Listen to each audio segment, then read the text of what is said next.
এখানে উপস্থিত আছেন আপনাদের অত্র অঞ্চলের সিনিয়র নেতৃবৃন্দ এবং অনেক কর্মী সাহেবের সাথে সফর সঙ্গী হিসেবে আমাদের উপস্থিত আছেন কুমিল্লা মহানগর বিএনপির সম্মানিত এবং 25 নং সিটি কর্পোরেশনের সাবেক কাউন্সিলর এবং কুমিল্লা জেলা স্বেচ্ছাসেবক দলের সাবেক সদস্য সচিব কুমিল্লা মহানগর বিএনপির সম্মানিত আব্দুল্লাহ মাহমুদ সহ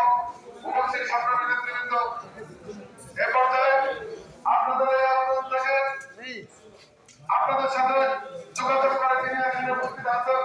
আমাদের মিয়ামি হোটেলের ব্যবসায়ী বিশিষ্ট ব্যবসায়ী রাজনীতিবিদ শাহিন ভাই সহ এবং আমাদের মহানগর বিএনপি নেতা উপস্থিত সফর সঙ্গী হিসাবে মহানগর